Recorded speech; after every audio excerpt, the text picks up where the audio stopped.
Stream starts in about 5 seconds. It's 14 hours.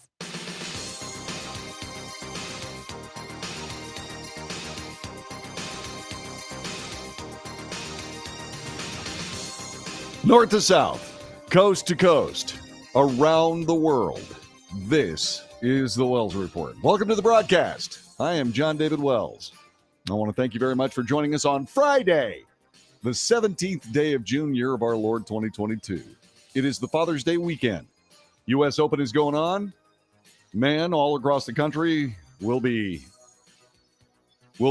sitting on their sofas, watching brilliant golfers play an amazing game, drinking beer and scratching their itch to go out and play golf somewhere. I didn't say it. Where'd your mind go? The Faith and Freedom Coalition Conference is going on right now at the Gaylord Opryland Resort and Convention Center. Speaking is President Donald Trump. Actually, this speech may have been a little bit earlier, but we're going to play it in its entirety. President Donald Trump from the Faith and Freedom Coalition Conference in Nashville, Tennessee.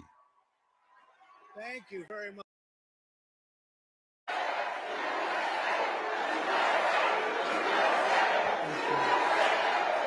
Well, I want to thank you. What a beautiful turnout this was. And Ralph, for your extraordinary leadership and unyielding commitment to our values. We have great values. And I want to thank Ralph. He does an incredible job. And I'm thrilled to be back with so many proud, hardworking patriots who love our country, cherish our history, and live by those timeless words of our national motto, "In God we trust." Together we're going to fight for a future that is pro-family, pro-faith, pro-freedom, pro-life, pro-police, pro-Second Amendment, pro-science, pro-woman, and 100% pro-American. I want to thank Faith and Freedom Coalition Executive Director Tim Head. Does a great job. American First Policy Institute President, our friend Brooke Rollins. Thank you, Brooke. Thank you, Brooke. A friend of mine, Dr. Alveda King. Dr. King. Where is Dr. King? Scott Turner, really dynamic, young guy, big future. And the many spiritual leaders here today, including Pastor Paula White, Apostle Dwayne Harden, Bishop Garland Hunt Sr., I know your son. I just endorsed your son and he won big, by the way. He's great. What a great son. Pastor Adelet Kebrew, Bishop Dean Nelson, Dr. Stellar Emmanuel. We have incredible people. Kevin Kreisman, Pastor Dale Walker, Pastor Cash Luna, Pastor Scott McLeod, Pastor Tommy Vallejo, Pastor Dionise Morales, a friend of mine, a powerful guy, an incredible speaker and pastor and believer. He is just something very special. Pastor Jensen Franklin. Where is he? Where is he? Incredible job he does. And countless other conservative leaders and distinguished guests. It's really been an incredible group. And, you know, politically in the audience, we have some wonderful people. Senator Tim Scott, Senator Marsha Blackburn, Representative Michael Waltz, Senator Lindsey Graham, Senator Rick Scott. That's why we have a Tim Scott, who's phenomenal. What a job he did. And we have a Rick Scott. Lieutenant Governor, oh, this guy.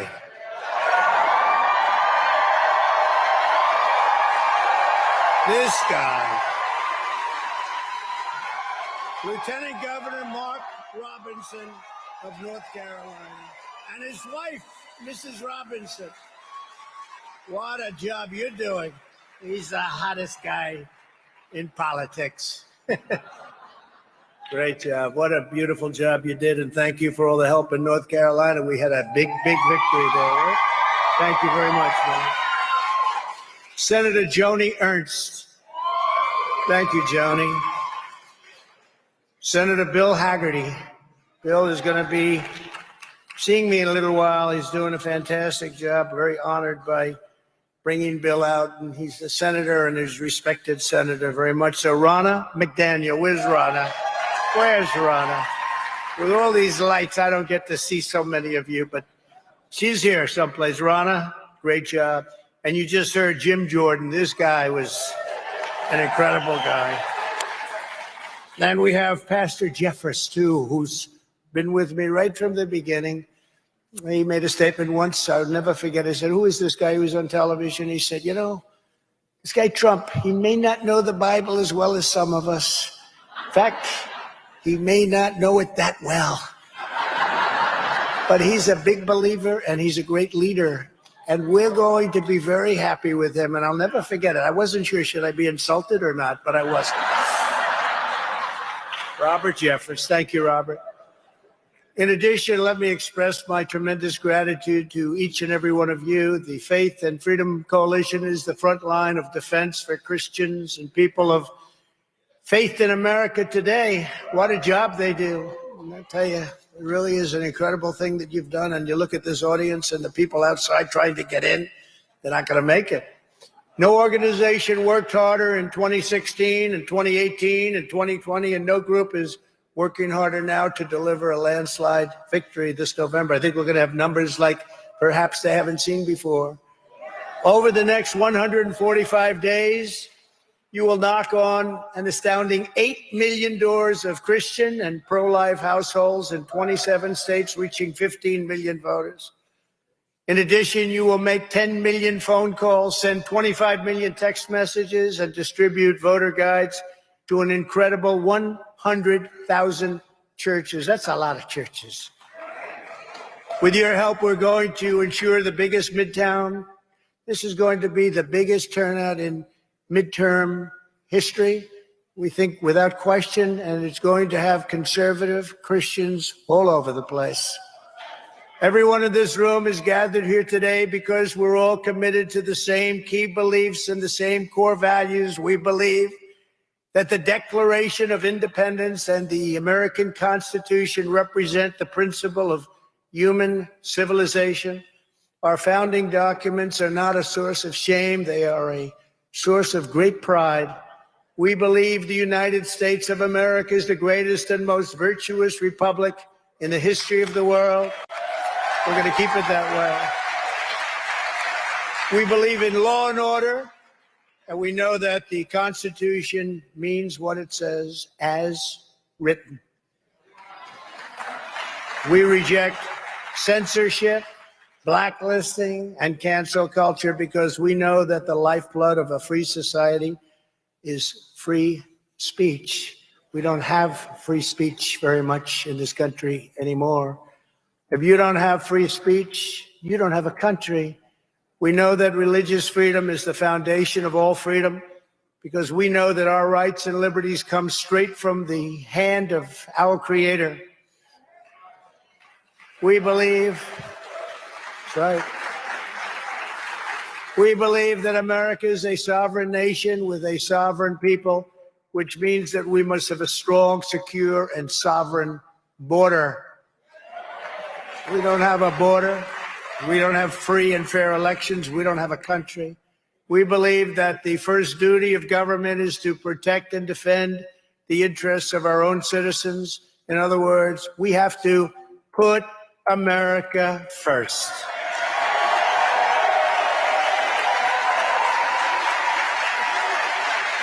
And we believe that America's destiny depends on upholding the Judeo-Christian values and principles of our nation's founding. And above all else, we know this: in America, we don't worship government, we worship God.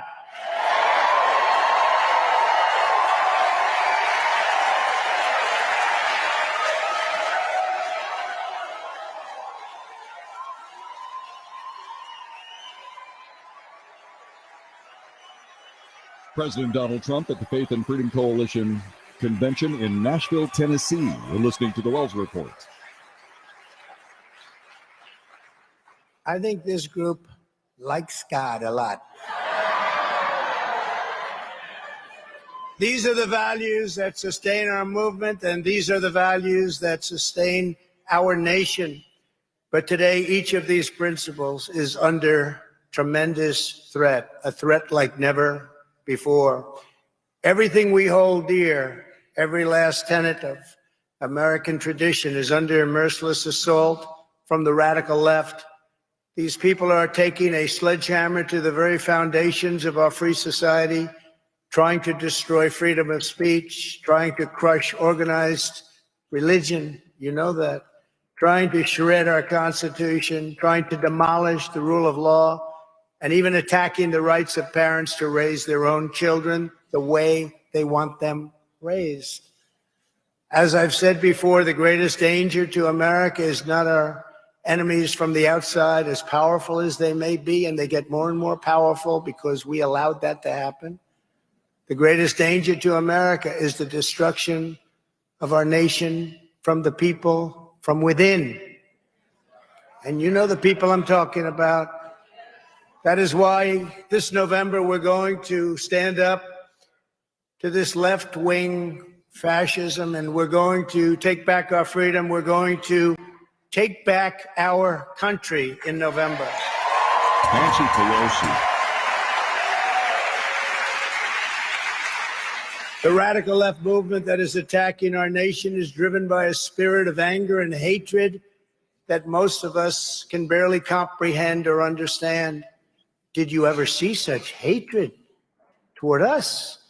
And all we want to do is a good job. We want nice homes. We want great education for our children. We want strong military. We want strong police.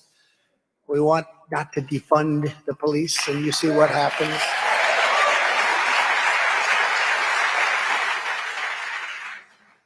We also want low taxes. We want few regulations. We want so many things, all of which we had just a year and a half ago. These extremists are consumed by resentment, envy, intolerance, bigotry, malice, and even rage against nature itself. This is not just a political problem. This is a spiritual problem. It's true. For the radical left, politics has become their religion. It has warped their sense of right and wrong. They don't have a sense of right and wrong. True and false, good and evil. You saw the Russia hoax that we all went through for 2.5 years. I watched this Adam Schiff the other day, Shifty Schiff. Guy's nothing. He's nothing. We call him watermelon head. He's a perfect shape of water. But I watched him for 2.5 years stand up at a podium just like this or stand in front of the press. It is terrible what President Trump has done with his relationship with Russia. You are listening to President Donald Trump at the Faith and Freedom Coalition convention in Nashville, Tennessee. We are carrying his speech. We will continue to do that as we continue our broadcast today for Friday on the Father's Day weekend. We are hoping that you have good Father's Day plans for your father, and we will have more about this radio broadcast and this speech from the president in Tennessee. He's in Nashville today. And when we return in just a couple of moments on this very same radio stream, you can call us 817-379 make that 2172, waiting for you. Give us a call. Thank you for joining us.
You are listening to the Wells Report. President Donald Trump from the Faith and Freedom Coalition meeting in Nashville, Tennessee. He's at the Gaylord.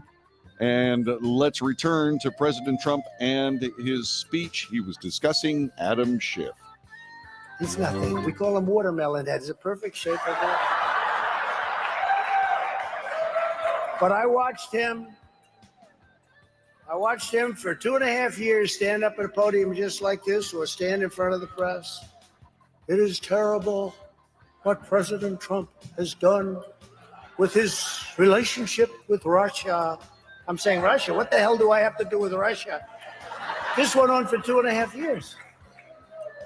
And it turned out to be a hoax. It's been now revealed. Some of the papers have already, some of the media has already admitted it. There'll be a lot of litigation. There's going to be tremendous litigation. 2.5 years actually causing us danger, aside from everything else, but causing us great danger. I'll never forget when this guy, he knew it was a fake story. I'll never forget when he stood up at the microphone and said, Donald Trump Jr. will go to prison. Think of this. Donald Trump Jr. will go to prison for what he has done to our country and for his relationship with Russia. I said, what the hell is going on? It's true. Now think of how bad a person do you have to be. You know it's a fake story. It was made up by him and Hillary Clinton and all these.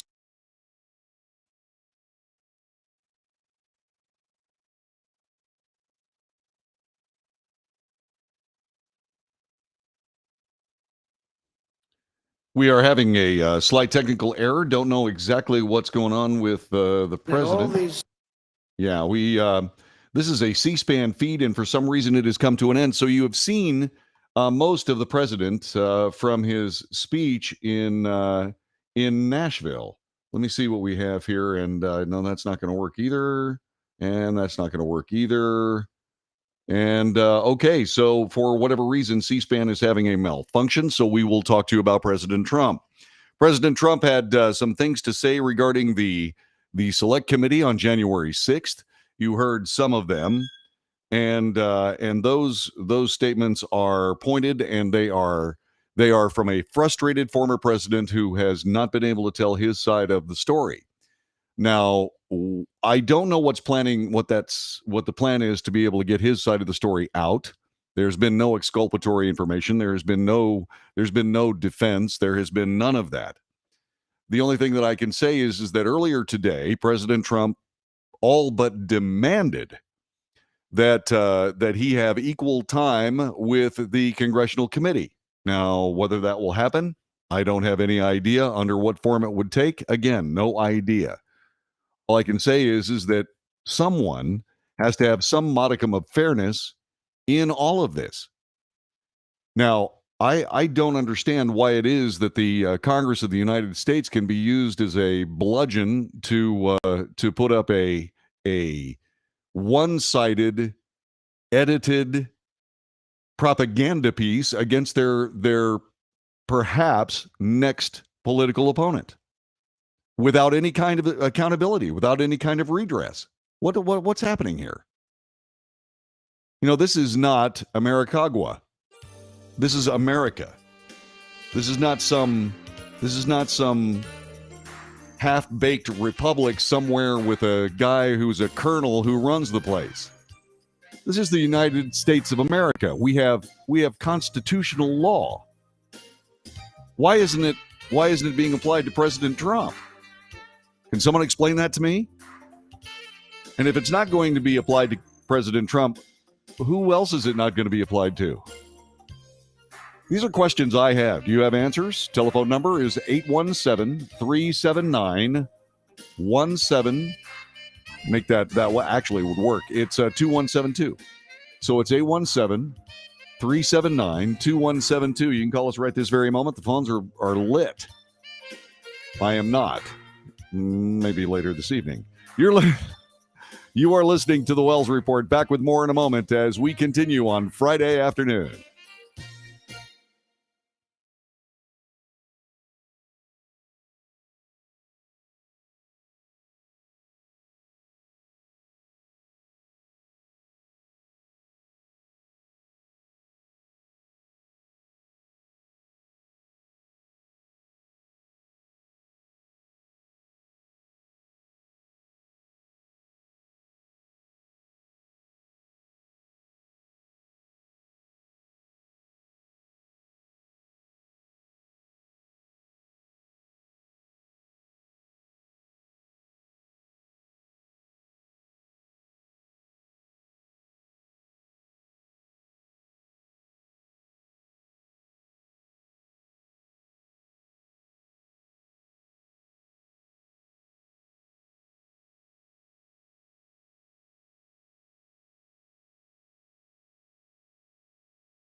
You are listening to the Wells Report and watching it too on your favorite live stream. We stream this every day, Monday through Friday, from 2 until 5 p.m.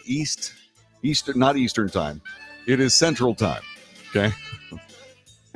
I was translating the Central time to Eastern time in my head while I was telling you about Central time, and thus screwed everything up. It's the way things work sometimes. We're on from 2 until 5 Central, 3 until 6 Eastern time. And you can find us on various places, specifically Facebook. You can find us on Twitter. You can find us on LinkedIn. You can find us on Twitch. You can find us everywhere. By the way, very soon, I'm getting things together from a technical standpoint to be able to put these together in podcasts. There will be 3 podcasts every day.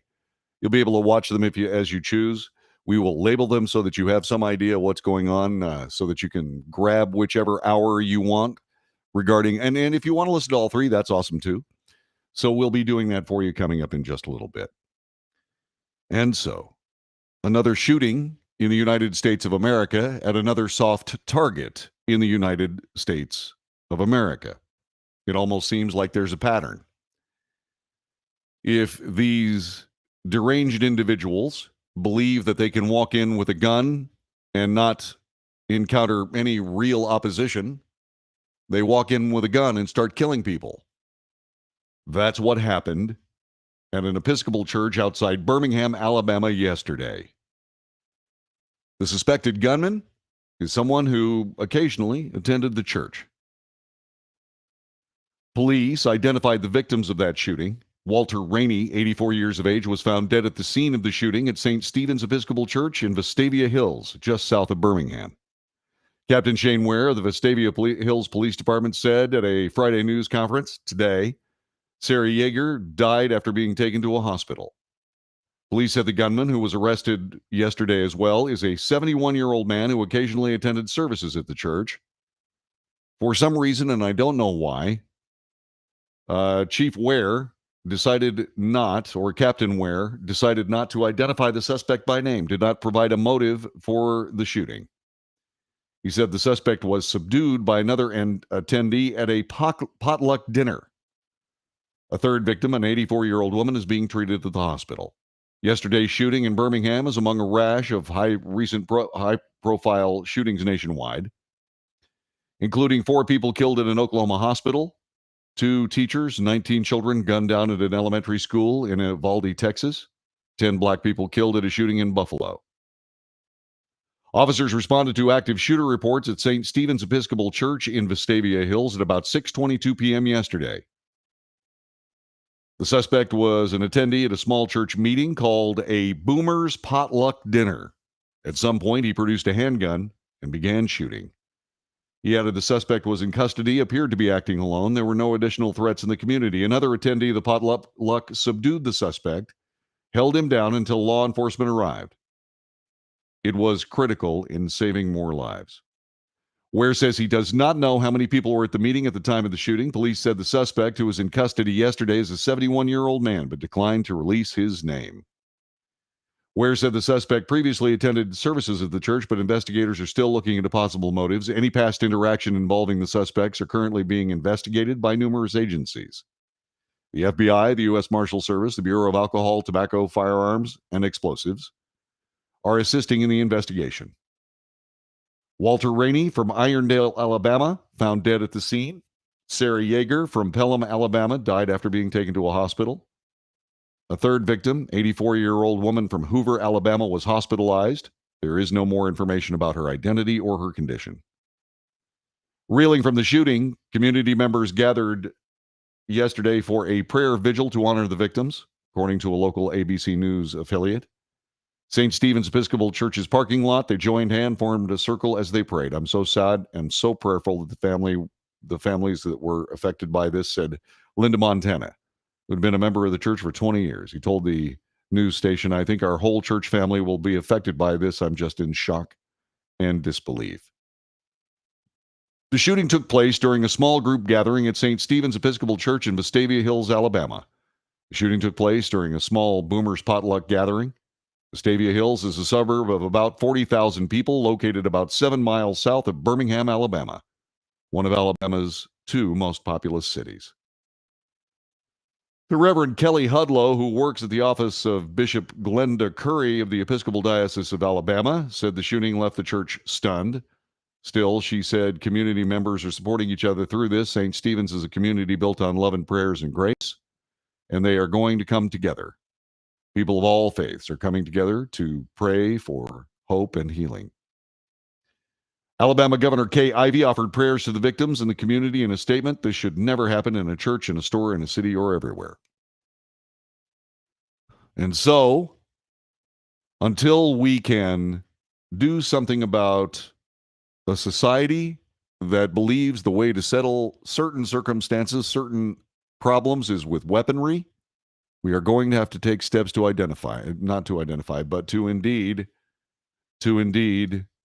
defend ourselves. By the way, this just in, the third of three people who were shot during that Alabama church event has died. This, according to the officials this afternoon. The victim was identified as an 84-year-old white woman who was transported from the scene and died at a local hospital. It is with great sadness the Vestavia Hills Police Department reports the passing of a third shooting victim from St. Stephen's Episcopal Church. The family of the victim asks that we do not release her name for reasons of privacy. Our thoughts and prayers continuously go out to the victims, the families who were affected by this tragic event. And so, this shooter has claimed 3 victims. Until we believe that defense of ourselves is something we should do, this is going to continue. Until these gunmen realize that they will be ending their own life when they try to end others, this will continue.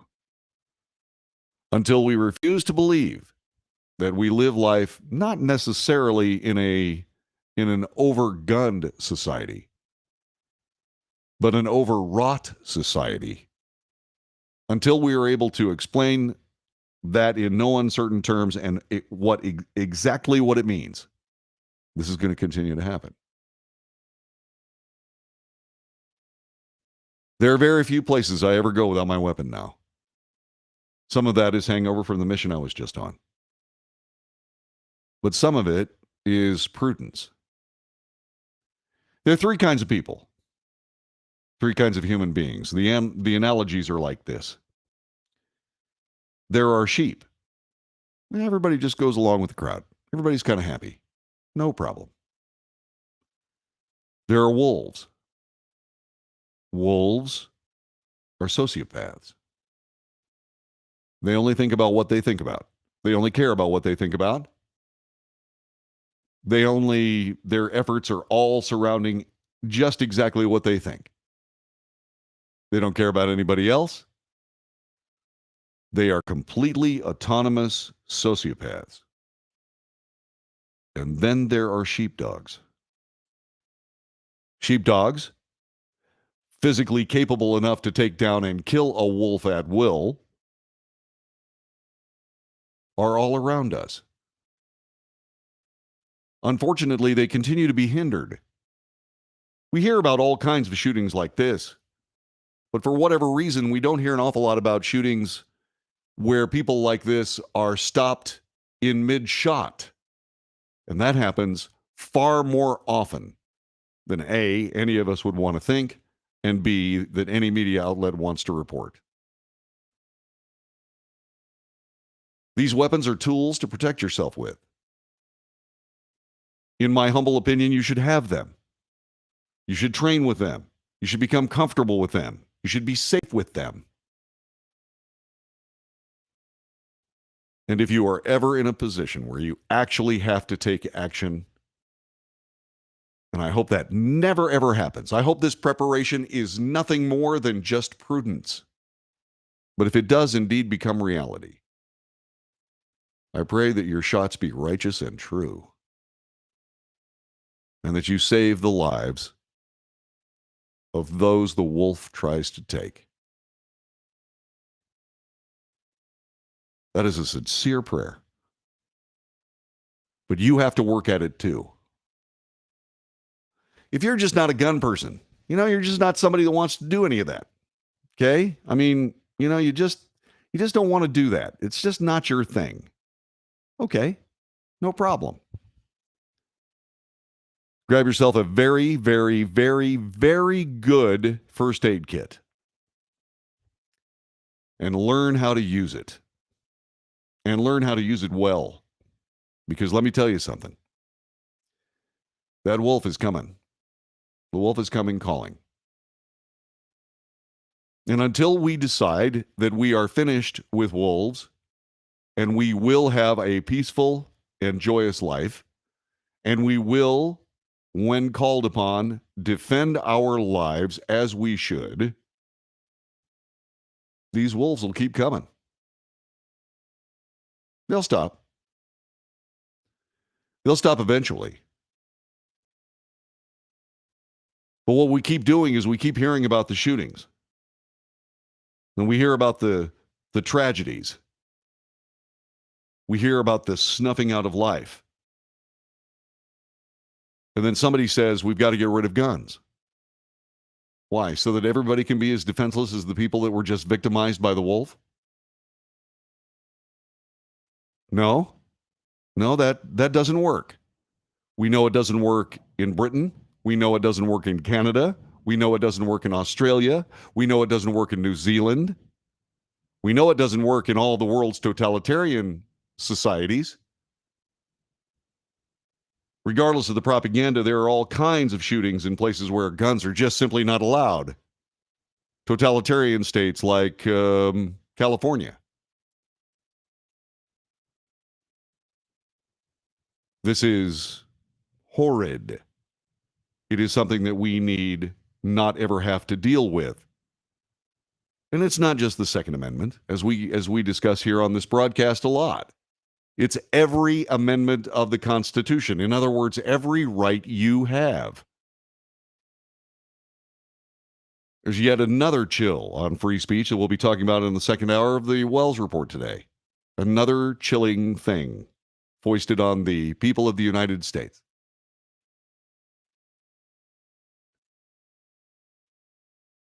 But these people are serious. They all have their issues. And there is nothing you can do. You cannot legislate morality. It's very interesting. A lot of people, especially on the left, say, well, you can't legislate morality. Well, you can't make evil go away with legislation either. Sometimes you just have to take action. There are two really good courses of actions here. Two actions that you ought to take. Arm yourself. Learn how to protect others. Go to the classes necessary. They're actually kind of fun. They're enjoyable. I mean, there's a sport. I mean, there are 3-gun matches that I keep threatening to get involved in. I just haven't had a chance to do it yet. But that's real world, practical weaponry. And it's fun. But it teaches you. It teaches you what to do when the wolf comes calling. Teaches you what to do, when to do it, and more important, why to do it. And I'll say something that this is just my opinion. I was one of those guys that got a rifle sight from Trigicon that had a Bible verse from Isaiah on it. And the reason that I got that was because I wanted to get a hold of one of these rifle sights before they stopped making them, because the left was pressuring them that they shouldn't, that military sights should not have Bible verses on them. And I think just the opposite. If you don't understand why you're there, if you don't understand the gravity of why you're there, then pick up a first aid kit.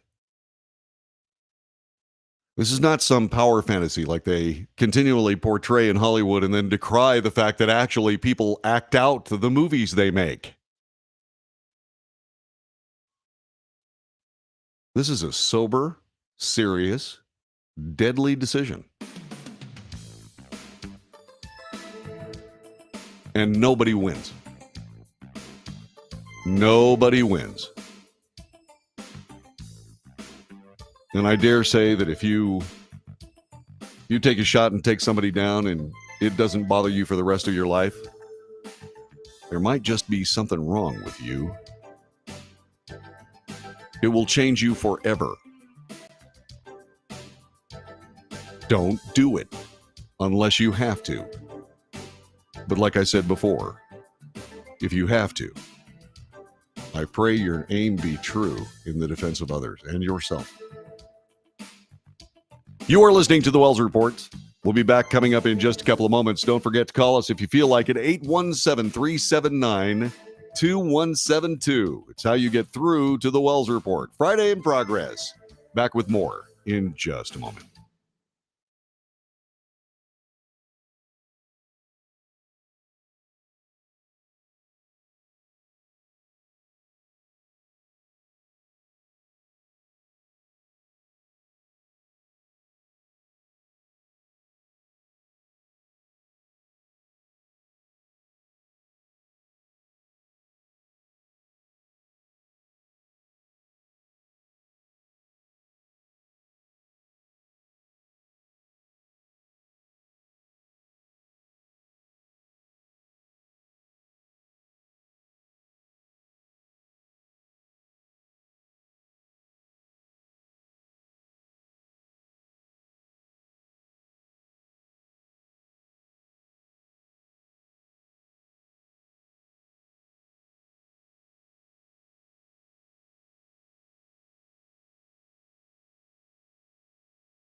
Welcome back to the Wells Report.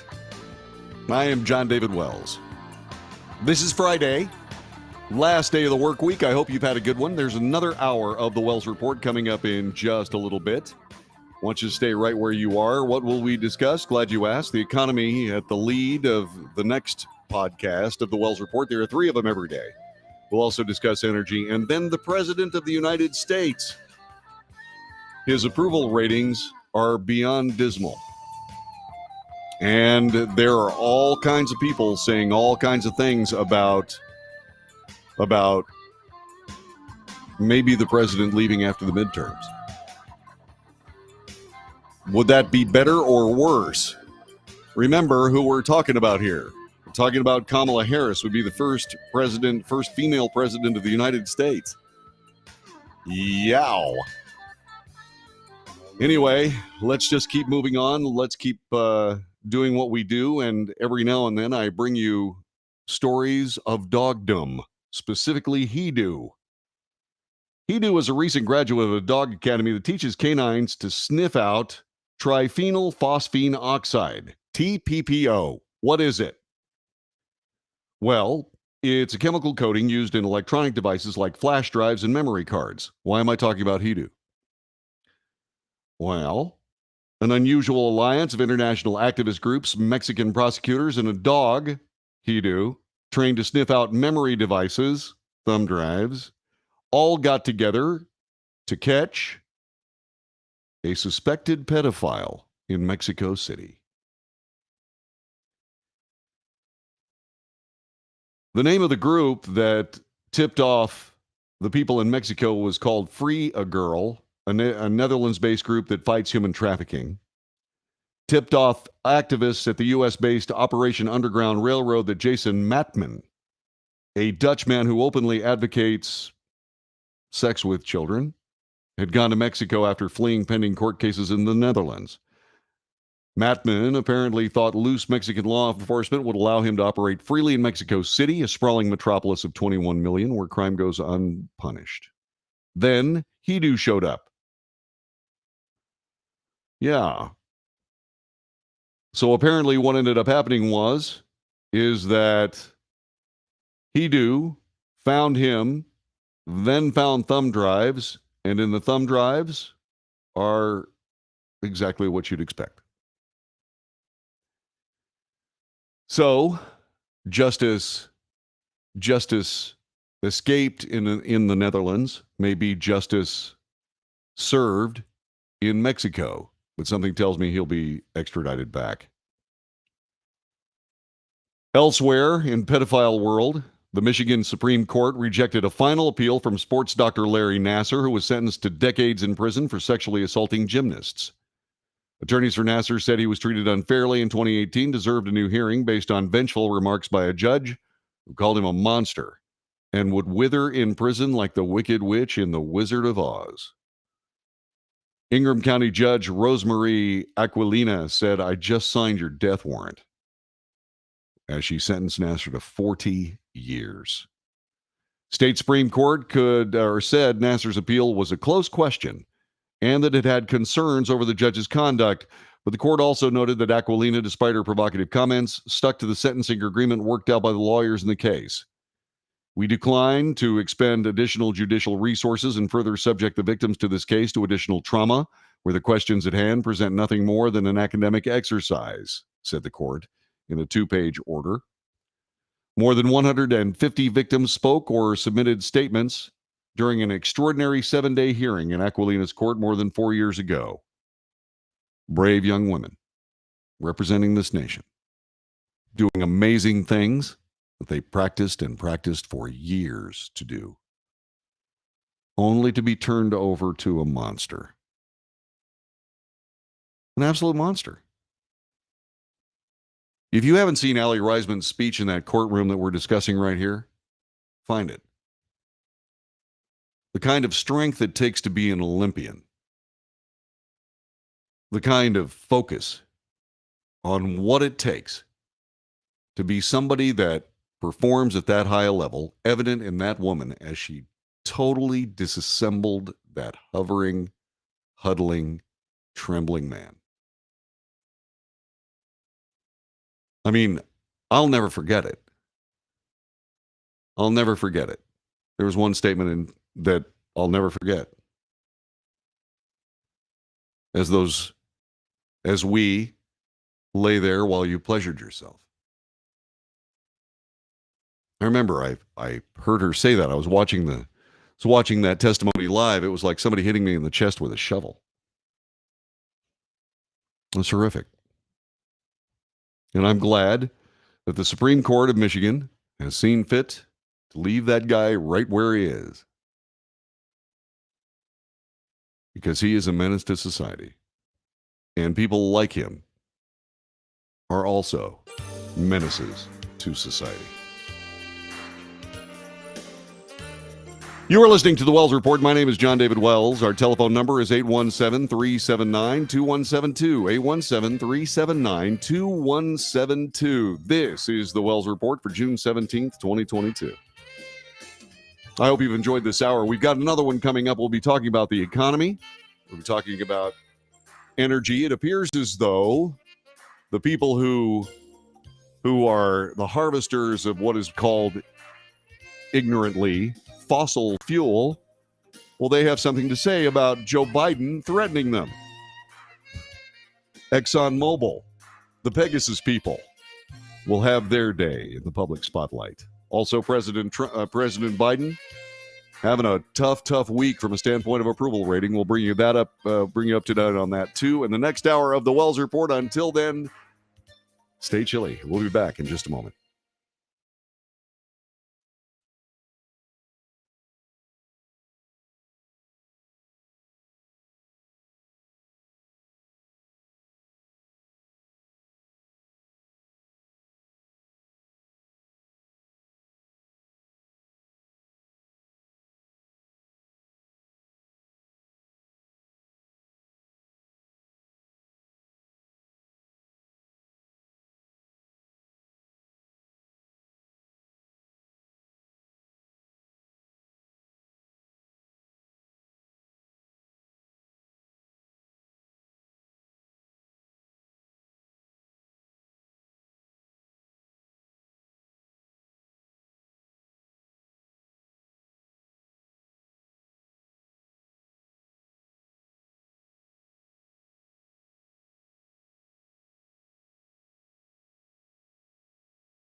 I know what you're thinking. The music should be playing. Well, not quite. We're having trouble with our 6-minute version of that. So I only have a 5-minute version of it. Let me say hi to everybody. I haven't had a chance to do that. Lois Floyd was first. She wins the chat room derby. Ann Hoy Guzman, who said, "What are we listening to and why?" Well, that was former President Donald Trump. That's who that was. Mike Renwee, hello. Good to have you here. Let's see, who else? Yeah, you would not have heard the speech otherwise. That's why I play them. I also play President Biden speeches whenever I can. Yeah. Let's see. He was right in the middle of his speech. I think that's what happened with C-SPAN. I think what happened is that they cut the tape when I joined it. So there you go. It's 15 hours.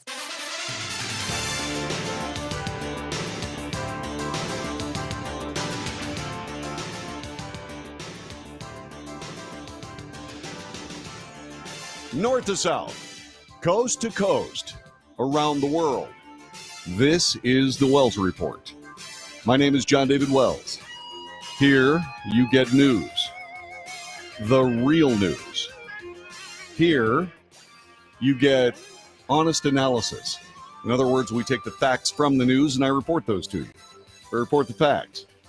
And yes, I do draw the contrasts between the facts and the news, because we're looking for truth here. The motto on this broadcast is truth spoken here. If you have some, share it. We have several ways to do it. You can grab a hold of the chat room. It comes from all kinds of places. Facebook. It comes from Twitter. It comes from Twitch. It comes from LinkedIn and several other streams. And we are certainly welcome. You are certainly welcome to chat with us. And by the way, I do interact with that chat room while I'm on the air. Yvonne Field is here. Gail Marlowe is here.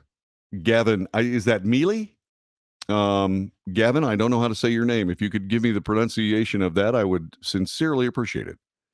A lot of my friends are here, and I count you among them as well, even if you have not interacted. You can find us on the telephone.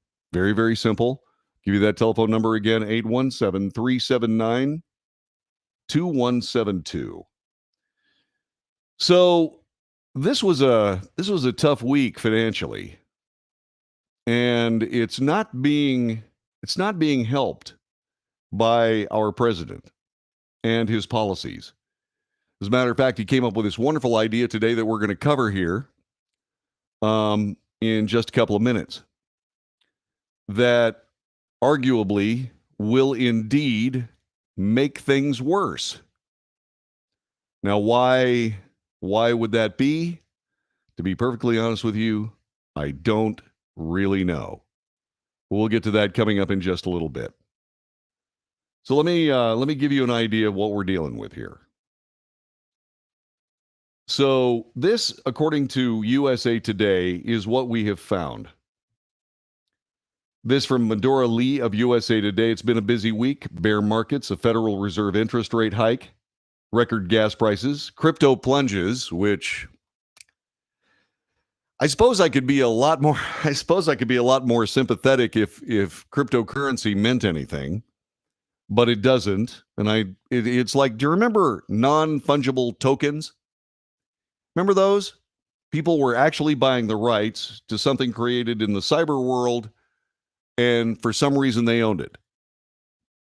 The only thing I can say is that if you've ever been to YouTube, and by the way, I went there yesterday to see this wonderful story about a Chilean condor.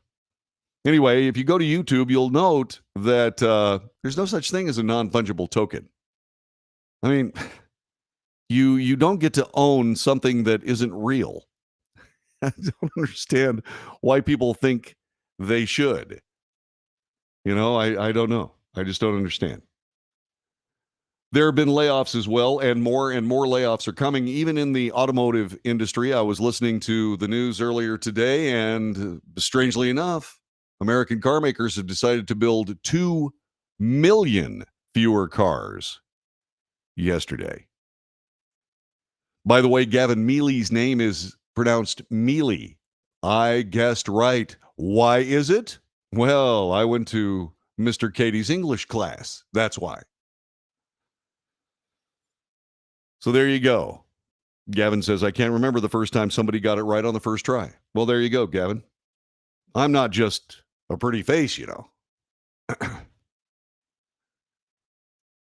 The market spoke loudly this week, all three major stock indices falling to new 52-week lows. Let me go to one of my favorite places to go, and this is going to sound really strange. One of my favorite places to go is CNBC, the website, because that may be the only real journalism that NBC does. You know, it may just be.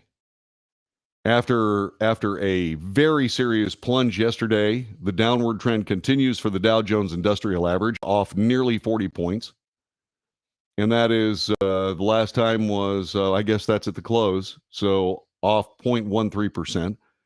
The Standard & Poor 500 actually went up a little bit, but still way down on year to year. They were up 8 points. NASDAQ up 152. Suddenly people realized, hey, wait a minute, there's some bargains to be had. That's not a bad idea. It's not bad. But so there will be fluctuations. But you'll note that the fluctuations, when they hit the base, the peaks don't come up quite as much, and the dips get lower, and the peaks don't come up as much, so on and so forth, as the economy is beginning. And we'll see more of it. As we explained, in order to get in touch and grab a hold of inflation, the Fed raised the federal discount rate by 7.75 basis points, or 0.75 of a point. That's to fight inflation. That will work. That will work. In 2008, there was this meltdown of the derivative market and so on. And so there was incredible banking done by the Fed. Fed simply said to banks around the world, don't worry, we've got your losses covered. Therefore, you don't need to panic. Therefore, you don't need to stop the economies of all of those countries. And they didn't. But we had to soak that money back up, and we did. The Fed is doing that again. This move was an actually good move. However, there is another problem. And that is, what if you cool off the economy too much? The Fed, probably won't be guilty of that. But if indeed that happens, it's going to be this fuel mess. The price of fuel through the roof, therefore all prices through the roof, because most of the things that we deal with, the goods and services that we buy, are dependent on transportation. And that transportation is something that requires fuel. It requires power. And if you can't generate power because you don't have fuel, then you can't manufacture. If you can't manufacture, you have to lay people off. People have less money. Prices go up. People do less buying. Fuel is through the roof. People do less driving. The economy slows down. Inflation will cross into double digits sometime this year, probably way too soon, but it's going to happen. It's inevitable. And there will be a recession. The President of the United States says, never going to happen. And then came up with another round of ideas to do some kind of amelioration of these higher fuel prices that will only make it worse. I'll discuss that in a minute. For weeks, most everybody expected a half-point increase, but the Fed went to 0.75 of a point, especially after the consumer price index over 12 months from April dipped to 8.3% from March's 8.5. May unexpectedly bumped back up to 8.6. The mood changed quickly. Talk turned to the possibility of a bigger rate hike, which the Fed delivered. Fed Chairman Jerome Powell said another 75 basis point increase remains on the table for July. That is probably going to happen for the next several meetings into next year. Even with those rate increases, the Fed still sees year-end inflation based on the personal consumption expenditure price index at 5.2% and 2.6% next year, above the 2% target. Some inflation is good. A small amount is good. It is actually growth of the economy. But this isn't good. It's 4 times the target, over 4 times the target. Gasoline, unlikely gas prices are going to fall significantly soon. National gas prices continue lingering near record highs, still over $5 a gallon, according to AAA. With inventories running below average, refinery capacity to transform oil into usable products stretched, the only route to lower prices is if demand falls. And that's what higher prices do. Again, demand for everything falls. This is a mobile society. It requires mobility, which requires fuel. And when there is not enough fuel, there is less mobility. That being a requirement of a vibrant economy, the economy slows down. They call that a recession. Based on the demand we're seeing, it seems high prices have not really deterred drivers, said Andrew Gross. If prices stay at or above $5 a gallon, we may see people starting to change their daily driving habits or lifestyle. More and more people, after the lessons of COVID-19, have altered their lives to work at home. If that trend takes hold, then we'll be in a situation where these high gas prices will remain so, because no matter what you do, you simply have to have a profitable enterprise to keep that enterprise going. And if fewer people are using fuel, the price for that fuel will naturally rise to cover those expenses. I mean, have you noticed? Back in the olden times, when cars got anywhere from 8 to about 15 miles per gallon, the gas was relatively cheap because we went through an awful lot of it. Then we started making our cars more and more efficient, getting more and more power out of less and less fuel. And that was one of the reasons why the price of gasoline began to increase. That was one of the reasons. There were several others. Being dependent on foreign sources of petroleum to be able to turn into fuel, that was another problem. All that went away when Donald Trump said, we're going to produce our own energy. And by golly, he made that happen. That, by the way, did start in the Obama administration. But remember, the Obama administration would not allow any drilling on federal land. All the drilling that happened during the Obama administration happened on private property. The Obama administration couldn't stop it. And so they keep taking credit for what happened, but Donald Trump went ahead and opened up some oil leases, worked to move the pipelines around the nation, notably the Keystone Pipeline, Keystone XL, to be able to move these fuels around our nation efficiently and inexpensively. All of that thrown into the ash can by Joe Biden. And that is going to be a very serious blow to this economy. Already has been and will continue to be. Natasha Kaneva, the head of global commodity strategy at JP Morgan, expects the national average for a gallon of regular unleaded will hit at least $6 this summer. I don't think so, because the market effect will take place. Yeah, it's going to be this is going to be a tough couple of years. And informed of all of this, hopefully the American people will mitigate some of it by forcing the government to reconsider its policymaking.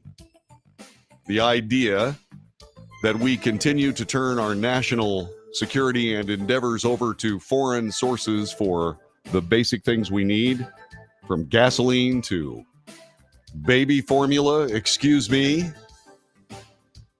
speaks to a level of incompetence that we have not seen since the Carter administration. Boy, there were some. Boy, they were doing some comparisons on Fox News today between Jimmy Carter and his rhetoric and Joe Biden and his rhetoric. Identical. Inflation, fuel prices, the search for alternative sources of energy. It was spooky. You're listening to the Wells Report. Back with more in just a moment.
Welcome back to the Wells Report. Thanks very much for being with us.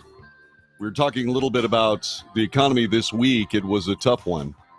A lot of things happening. According to this very well-written article, you should go to USA Today and go to the money section. Medora Lee has written a brilliant article. It's a great explanation of what's been happening here. She talks about the stock market. Standard & Poor's Index has fallen into a bear market territory, which means that it dropped at least 20% from its record high in January. Many analysts expect further losses as the Fed tightens monetary policy around inflation with much higher interest rates.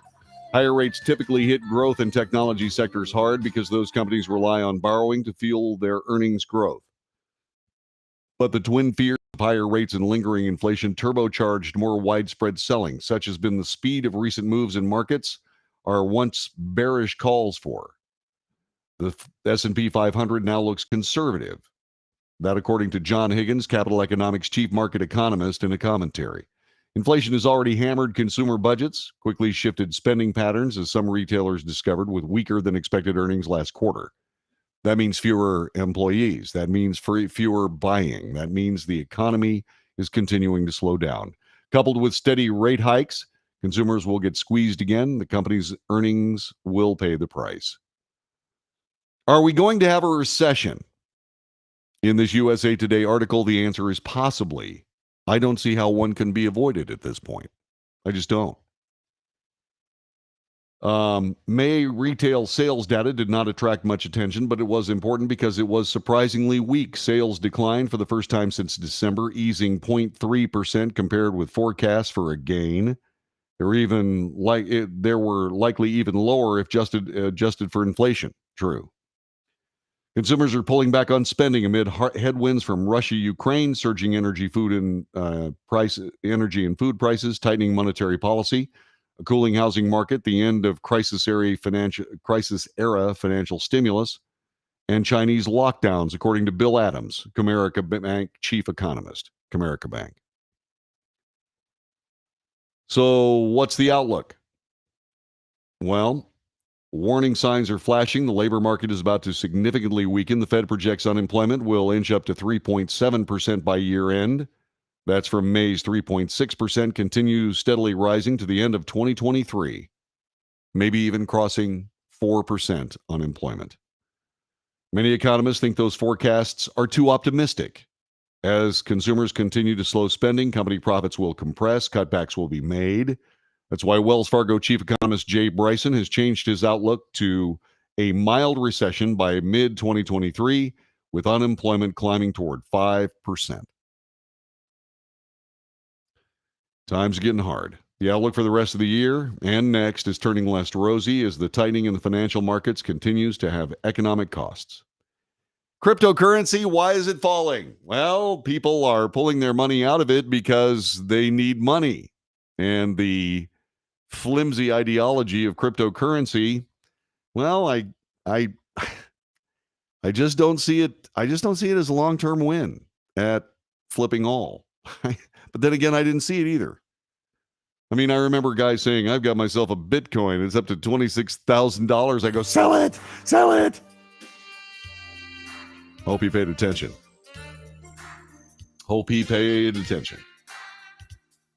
It has not been the hedge against inflation some thought it would be. Yeah. The true test will be if or when it rebounds. Bitcoin has lost 70% of its value from its record high early November of last year. Other digital assets have basically become worthless. Yeah. Popular digital assets like Bitcoin are resilient. Okay, they may indeed be resilient, but I don't know why.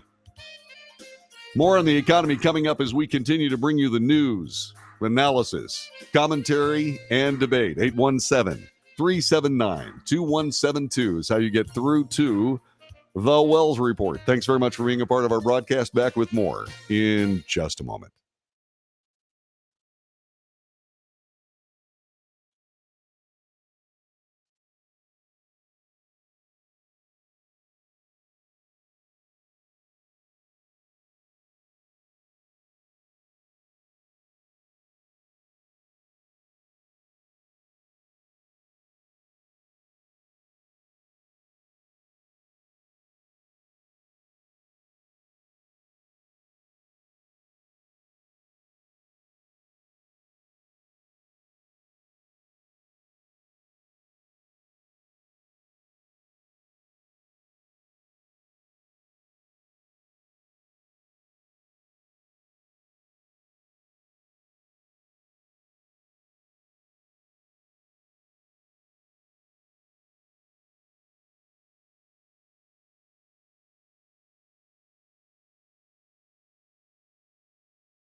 This is the Wells Report.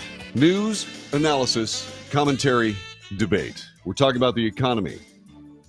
So prices go up. What is the next move? What's the next move? Well, you end up going to your boss and saying, boss, I need a cost of living increase. What does that do? Well, that feeds the inflation bear is what that does. So what are you telling me, JD? Am I not supposed to go ask my boss for a raise? No, but remember when all these idiots started talking about how we needed to raise the minimum wage to something livable? And so essentially what they did was double the minimum wage. And everybody making $15 an hour had a wonderful time for about 2 or 3 months, and then prices started to edge upwards because there was more money available. The marketplace expands to gather extra cash. So if you have more money, things get more expensive.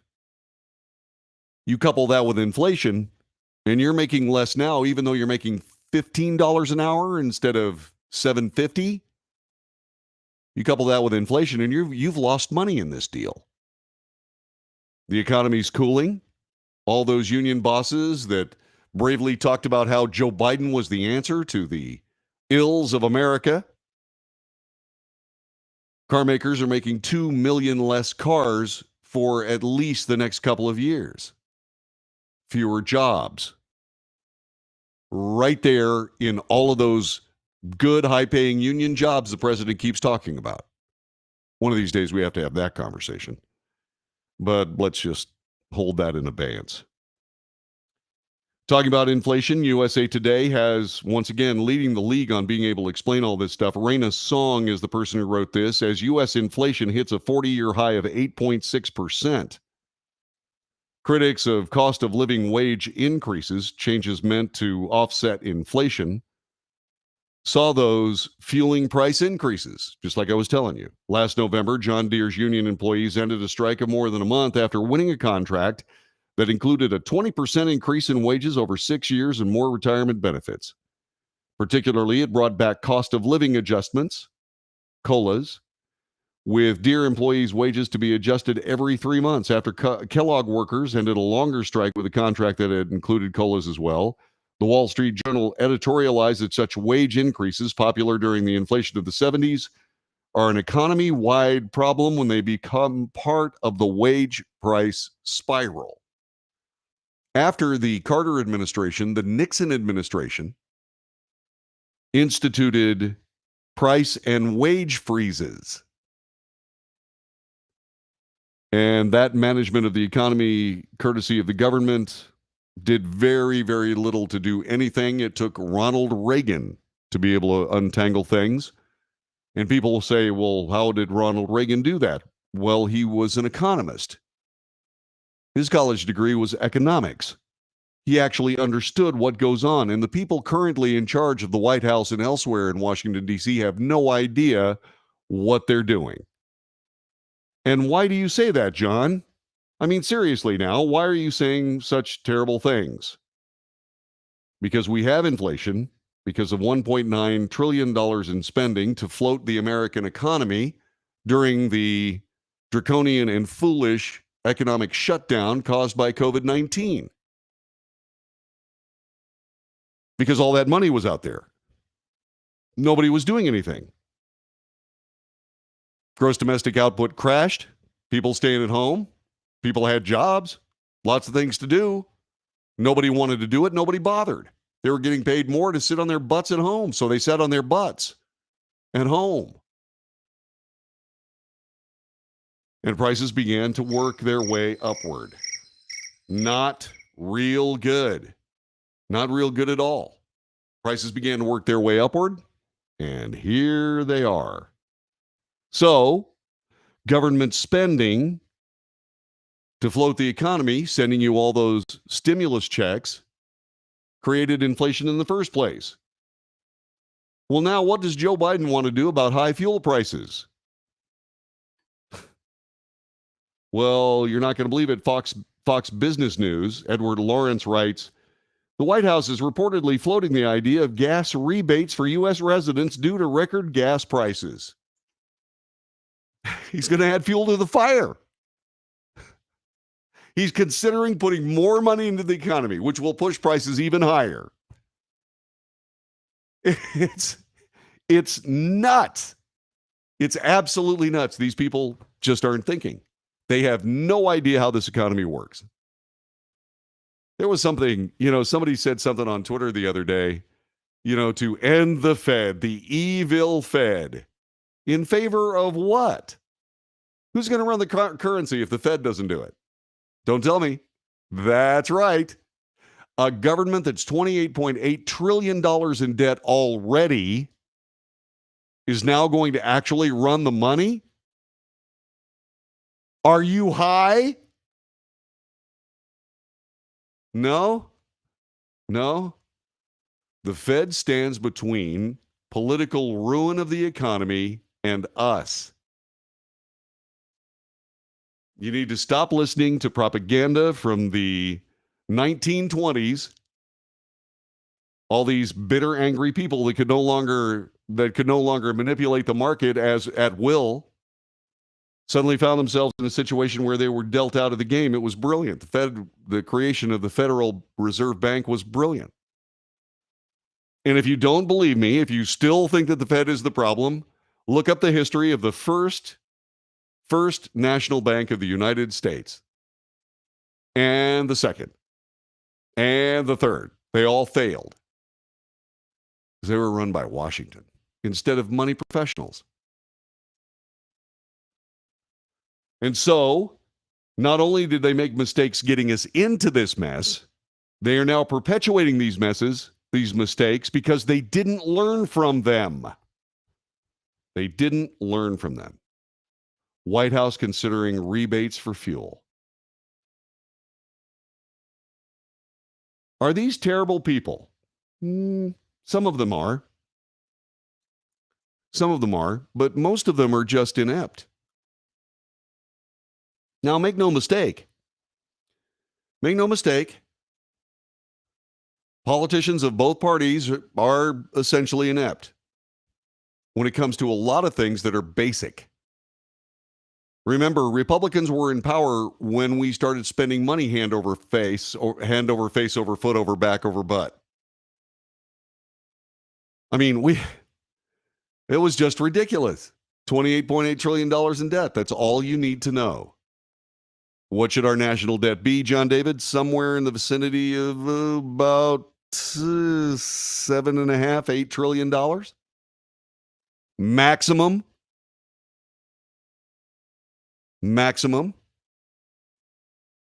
And that's not what's happening. That is not what's happening at all. Some of the chats, I always thought cryptocurrency was funny money. It is. Let's see. Flem Coughley says, I read an article about Samsung telling its suppliers shipments to hold off as they're unable to sell as many TVs and stock is piling up. Right? Poker Monkey says, Ronald Reagan was so great. The 80s were such a great decade. There were. Jessica Hamilton Kennedy says those people that took government money and sat on their butts at home are still sitting on their butts at home. Flem Coughley says, yeah, don't collect the tax money. That's actually a genius move. Yeah, cancel individual income taxes for the balance of the year. That would actually work up to a point. It would only work because the government would not be able to spend as much money because, once again, you see, when you put money back in the pockets of Americans, guess what happens? That's right, prices increase. I don't want any rebates. Keep your rebates. Look, here's what we need to do. We know what to do. What we do is we produce our own oil and tell the rest of these countries around the world to pound sand. One of the reasons why fuel is so expensive is because we buy it elsewhere. Let's not do that. Let's buy it right here at home.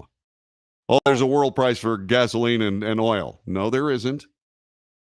If there is a world price, it's set by the United States, not by Saudi Arabia.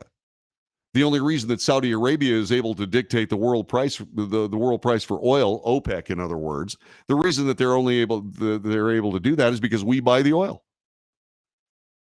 If we don't buy the oil, suddenly we become Saudi Arabia.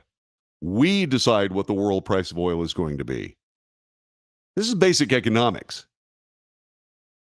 I mean, I can figure this out. You can figure this out. Hell, I'm so bad with letters and numbers and trying to do equations and so on and so forth, I have trouble reading a dang calendar. I'm telling you, economics is a different kettle of fish. There's so many amazing different pieces of the puzzle. They all interact with each other. The government cannot simply throw money at a problem. What they have to do is they have to actually create. They have to create the actual structure of prosperity. And you do that by taking governmental assets, oil and gas leases, oil and coal leases, and making them available for people to provide energy with. When the price of energy is low, American manufacturing is high. Another piece of that puzzle is corporate tax rates. America had historically high, the highest corporate tax rates in the world, and corporations just started transmuting their businesses. They moved their headquarters to other countries where the taxes were lower, which made immeasurably good sense. You have to have a government that works to the benefit of the American people, instead of a government that operates in spite of it, and instead of a government that uses the American people to bring their political dreams to fruition. That's who we have running our nation right now. People focused on their own political agendas. And that is all. That's all they're doing. They are indeed political sociopaths. And so what's next? Well, a lot of people say, gosh, we've got to have conservative policies being implemented once again. He says that Ron DeSantis will clean up this mess just like Reagan did. Not so sure. Don't know what Ron DeSantis' background is? Ronald Reagan was an economist. I'm not exactly sure. Poker Monkey says they never learn. The federal government spends way too much beyond what it's constitutionally authorized to do and does nothing but damage. Completely correct. Let me give you another example. Fannie Mae and Freddie Mac. Fannie Mae, Freddie Mac. Why do they exist? They exist because politicians decided that the government of the United States should guarantee some mortgages so that people that could not qualify for mortgages in the private sector could actually qualify for mortgages. And what ended up happening is more and more people bought houses. It was basically successful, still successful, right up until people start packaging these things up into derivatives, and that almost brought the world economy to its knees. But Fannie Mae and Freddie Mac were government programs to compete with private mortgage lenders. Some of that stuff shakes up the marketplace. Oh, you're not lending people, your lending requirements are way too steep. Well, the government will take care of it. Some of that is okay, but these organizations are still in business. They don't need to be in business. Fannie Mae and Freddie Mac is useless, unless it's not useless. But a government that competes with its own private sector is socialist. And it doesn't work, and it fails. When politics becomes more important than reality, reality takes a backseat to politics, politics rules the roost, and people begin to starve to death. And sit in the dark. And bake when it's hot and freeze when it's cold.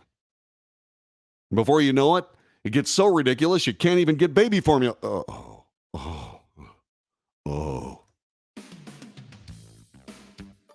Yeah.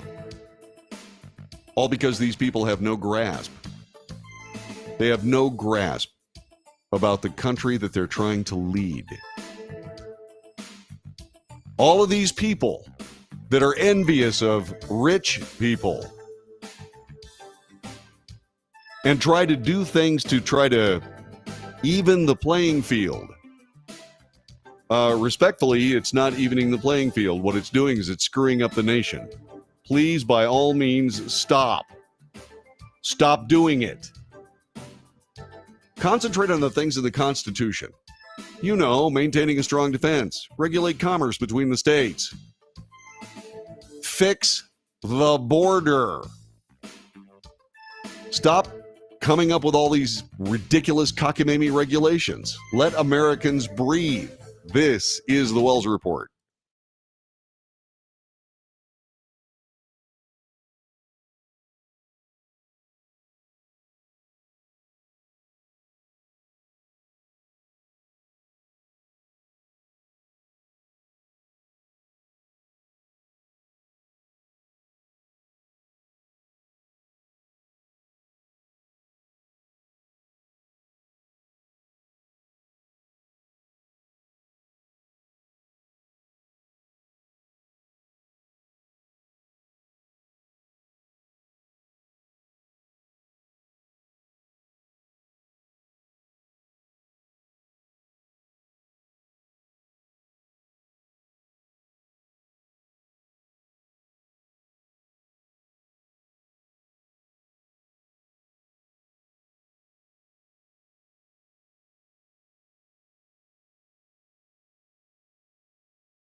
You are listening to the Wells Report. I want to thank James Parker for those really cool little videos that you see during the breaks.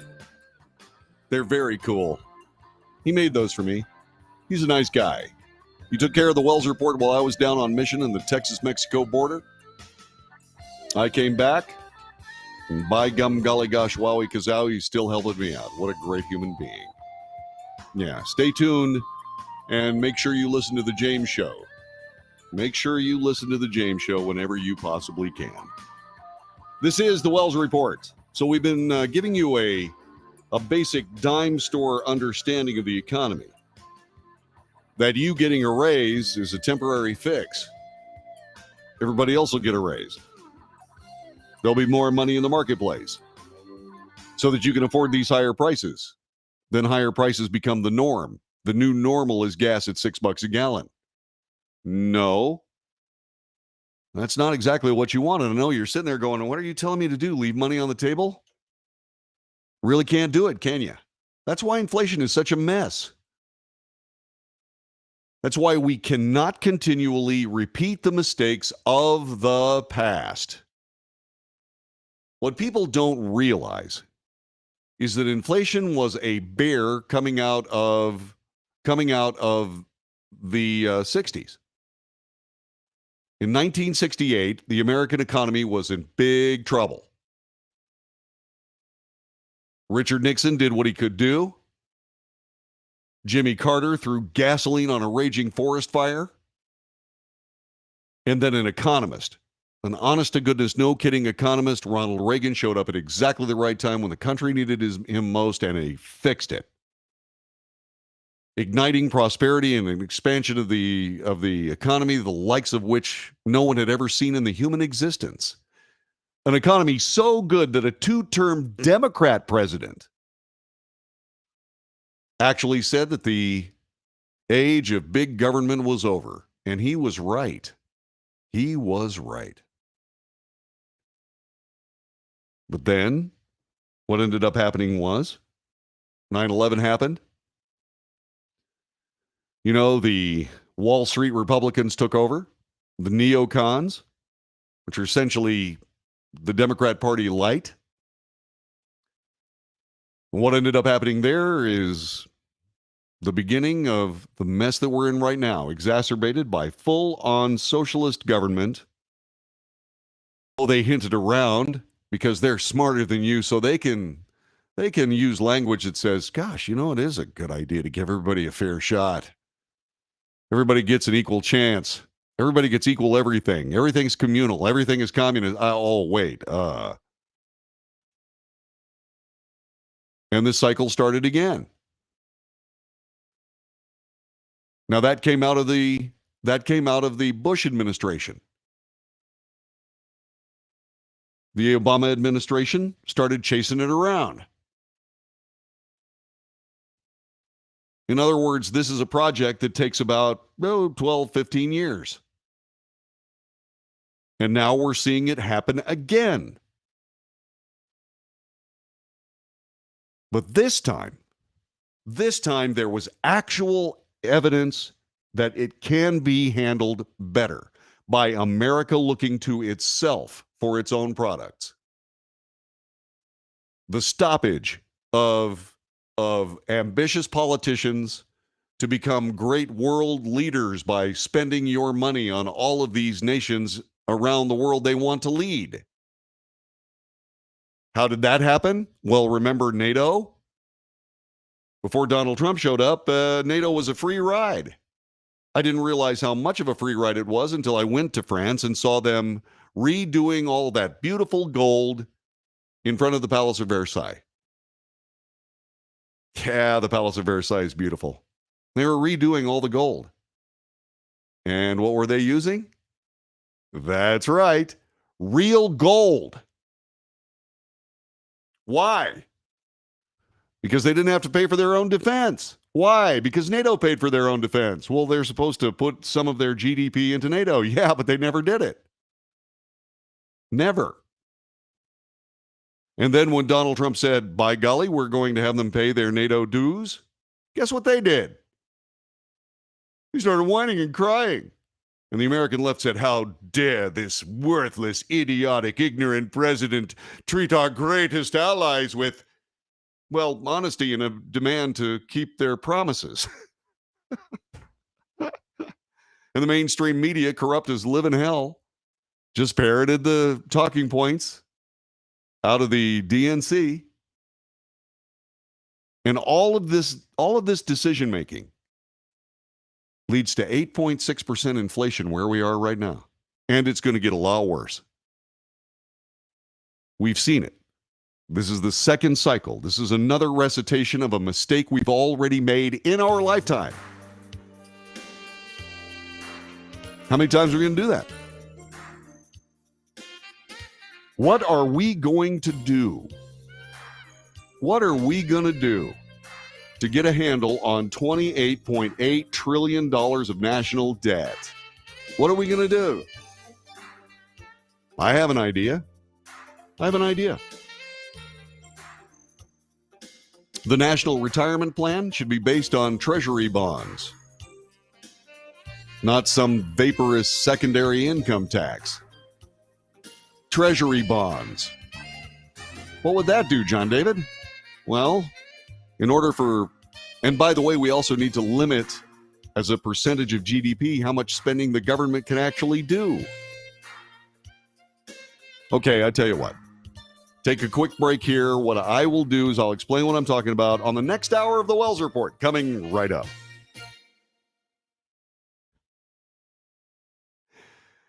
That's what we like to call getting yourself in the middle of a pothole. So now I have to take the first segment of the next hour to do that. All right, stick around. I'll be right back.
I'm back and redder than ever.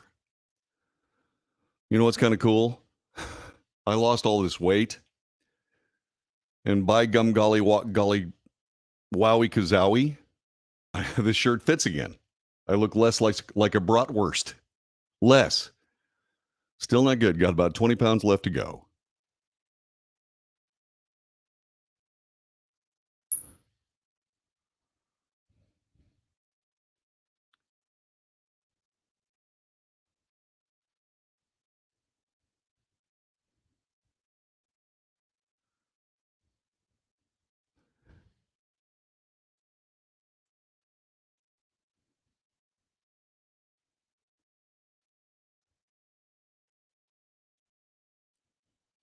It's 16 hours.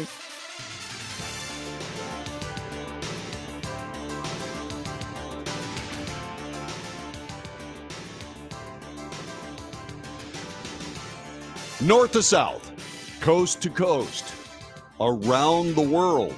This is the Wells Report. My name is John David Wells. We bring you news. We analyze the news for fact, if there are any. And there just isn't much. News has been less about giving you facts to make reasonable decisions on, and news has become a source to tell you what you should be thinking and how stupid you are because you don't think what we think. Hand and glove with the government of the United States, which is demonstrably running the United States of America off the road. That's why we have these economic problems. It's all right, don't worry about it, I'll get a raise. Yeah, you probably will, and that'll make the problem worse. Oh, don't worry about it. The government will send us a rebate for all the money that we're spending on gas, which will make the problem worse. What happens is that the market in a free enterprise society sets a reasonable price. Well, how? Competition. Competition. I will not pay more than $5 for a gallon of gas, which means that at some point, I'm going to stop buying Texaco and Chevron gas in favor of the local QT that has a burgeoning little convenience store so it can charge less for fuel, because I'm not paying more than $5 a gallon for gas. I'm just not.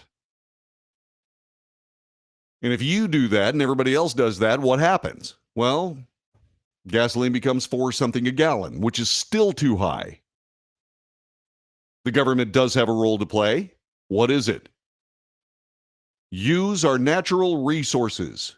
Use the capability available to us to be able to bring our prices down instead of playing this world petroleum price game. There are people from the government of the United States that will sit right there and tell you, well, it's a world price of oil, we can't do anything. Well, baloney, we can't. Baloney, we can't. In 1974, Richard Nixon formally took the American economy off the gold standard. And people said, my God, the money is worth nothing. No. What we did was we added the nation's oil and food and manufacturing capability and all this amazing commerce. We added all of that to what holds up the dollar. And then as a check and balance on the dollar, we entered the World Monetary Fund. Not the World Monetary Fund, sorry, the World Monetary System, where the central banks look after their particular currencies. When I was growing up, the idea of a United States of Europe was amazing. It was a great idea. It became the European Union. They had the common market, but then it was the European Union. That was brilliant. You know, if Russia really was serious about actually becoming an economic power, they'd join the European Union too, but they can't. Why? because the mindset, just like it was in 1974, where gold was the be-all, end-all, we had to tie the dollar to gold instead of all the other resources that the government has. What ended up happening is we depressed the price of gold by governmental fiat. Everybody says fiat currency, it doesn't worth it. These are the same people buying Bitcoin now, idiots. So stupid. And so what ended up happening is that, well, we had a dollar that is reflective, but the check and balance is, well, how does the dollar compare against the euro? Well, when they screw things up in the European Union and the price of the euro comes down and the dollar gets stronger, people from America go into Europe and spend dollars there. And that makes the European Union stronger. And when things screw up in the United States and the dollar is depressed, like now, people from around the world come to America to spend dollars. And the same thing is with the Japanese yen and all the other world currencies. They all balance against each other. Imagine a circular teeter-totter, where when a country does something stupid and their currency is devalued, suddenly their products are more attractive from a price standpoint, so their economy recovers. When we do something stupid, money comes to the United States, and our economy recovers. The greatest achievement of human beings in the history of the human endeavor is the world monetary system. And for those people that say, America does it right, we're the best country in the world, which is true, you need to support the world monetary system because that is free enterprise capitalism. It is absolutely irrefutable. But just like everybody says, oh man, you've got to buy gold. The dollar is worthless. They're printing money. Yeah, okay. They're printing money. Actually, they're printing less money now than they ever have printed. Because people don't use money. Don't have to. Why do you? For one reason or another, I actually went and got some cash. Gave half of it to Susan. Okay, I gave more than half of it to Susan because I'm a guy and I want to live happily. Happy wife, happy life. Anyway, so I gave her more. Anyway, I got cash. I almost never carry cash. Don't need to. And so all these people are like, they've got this endless mindset. The dollar has got to be gold. And so they go out and buy gold, and they take these beautiful gold coins, and they're heavy and they're beautiful. Silver. Oh my God, silver. Yes. It's a great hedge against inflation. Not. You want to see inflation? Start trying to spend your gold. It's ridiculous. Anyway, so what ends up happening, they get these gold coins and they put them in a safe deposit box, and you know what they do there? Absolutely nothing. They just sit there. You know, for those people that go out and buy gold, the weight of gold, the beauty of gold, it's 0.999% pure gold. The people that buy all that. Did you ever stop to think that in order to get the gold you just purchased, you had to pay for that gold with money? Why would these gold companies sell you gold? It's hysterical. I wanted to come up, and actually I got beaten to the punch by Bitcoin. I wanted to come up with unobtainium. Okay? The new precious metal, unobtainium. Unobtainium. Unobtainium is the heaviest element known to man because it's your imagination. Yeah, unobtainium, just send me $400 and I will give you 2 grams of unobtainium. And you can take that certificate that says, I've got 2 grams of unobtainium, and we'll create an unobtainium market. And people will train in unobtainium. And that's what Bitcoin is. Except they call it Bitcoin and not unobtainium. And crazily enough, as soon as there are economic difficulties, the price of unobtainium falls through the darn floor. Whoops. Sorry. That was an instant edit. Anyway, it falls through the floor, just like it's doing now. And so, by the way, I started this conversation, and then I said, okay, well, all right, so how do we fix this? You cannot fix it by making it worse. President Biden now he's floating the idea of giving you a gas rebate. Yes, indeedy. He's going to send you money to offset the price of gas that you're paying.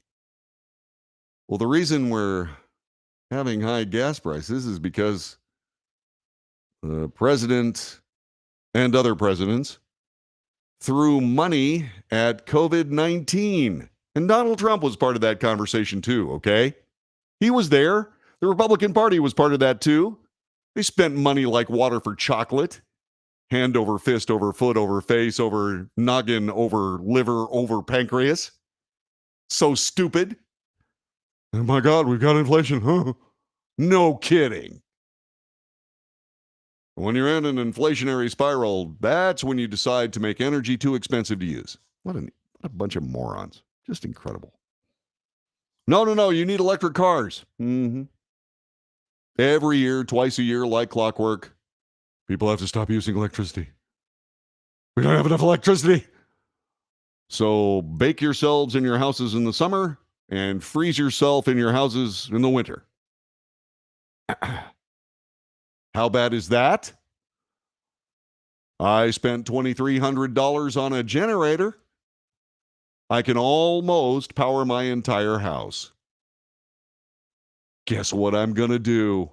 I'm going to buy another generator just like it so that I can put them in a daisy chain, and I will be able to generate power. Well, what are you going to use for fuel? Yeah, I'm going to use gasoline and or propane, depending on which is cheapest. But at least I'll have power. At least my house will operate instead of depending on what used to be a public utility. Until the great Ronald Reagan, who I was extolling the virtues of last hour, until he deregulated electricity and public utilities. And so what happened there? Well, strangely enough, we started paying through the nose for electricity and everything else, which was stupid. And so what do we have? Well, we have rolling blackouts. In February of 2021, rolling blackouts. 300 people died in Texas. We've got our own electricity grid. The state of Texas has our own electricity grid.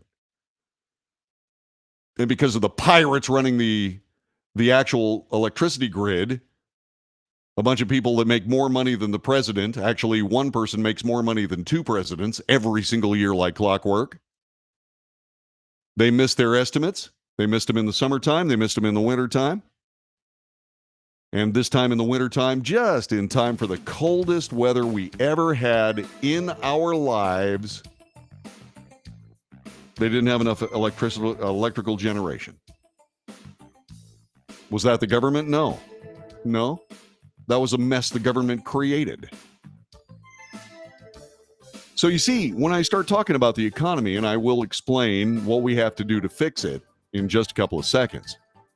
When I start talking about this, remember, the problem is not Democrats. The problem is not Republicans. The problem is politicians. They lead their thought and their policymaking by trying to extend advantage and opportunity to their political buddies. And so they think in terms of that. Well, how about this? How about thinking in terms of hitting a light switch and having the lights come on? More in a moment.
You're listening to the Wells Report.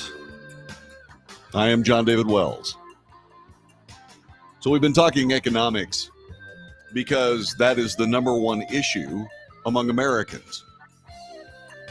And like so many other things that are part and parcel of life in these United States, there is not a governmental solution. I mean, there is, but it's got to be driven by the reality of economics. Now, I say that, and a lot of people will say, well, okay, John, but seriously, man, is there such a thing as economic reality? Yeah, there is such a thing.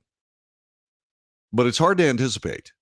Economic reality is hard to anticipate, which is why we have stock markets that go up and down, because people anticipate prosperity and miss. They lose money. Other people lose money. Stock goes down. It self-corrects, and on and on and on, unless there's governmental interference. And so, a government that governs least governs best, and that is not what the federal government does. So, how does this have anything to do with economics? We need to limit the amount of money the government of the United States can spend from a percentage of gross domestic product. It is a federal spending cap. And what it does is that has to go hand in glove, in my humble opinion. And by the way, if you have a different opinion, by all means, share it. You can do that by calling 817-379-2172. 817-379-2172. In my humble opinion, the number one driver of government debt in the United States is what? Social Security.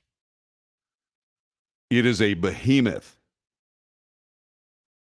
It is the horrendously addictive drug that politicians snort up every day. Social Security is secondary income tax disguised as a retirement program. Well, let's stop disguising it as a retirement program and turn it into a retirement program. Well, how the hell do you do that, JD? Well, you base the entire system on treasury bonds. You see, the good faith and credit of the United States requires governmental responsibility. You've heard it before. Oh, we're going to damage the good faith and credit of the United States. You know that world monetary system thing I was talking about? Yeah.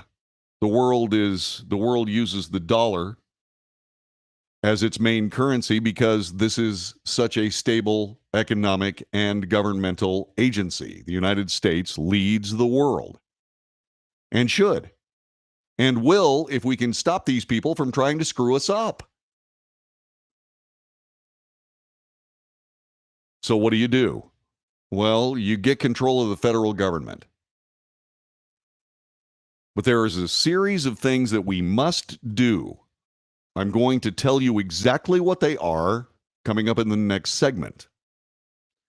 But there's a series of things that we have to do, that we have to force on the government of the United States. One, you've already heard. Base Social Security on Treasury bills. Because Treasury bills have a really unique kind of thing. The government has got to pay them off. That means that they can't play a Ponzi game to try to pay off their bills. We know it doesn't work. $28.8 trillion in national debt is not a lie.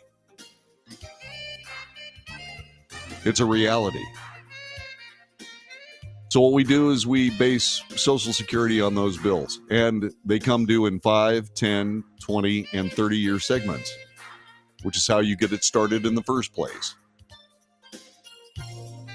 More details coming up in just a couple of moments. You are listening to the Wells Report. Back with more in just a moment.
My timing is amazing.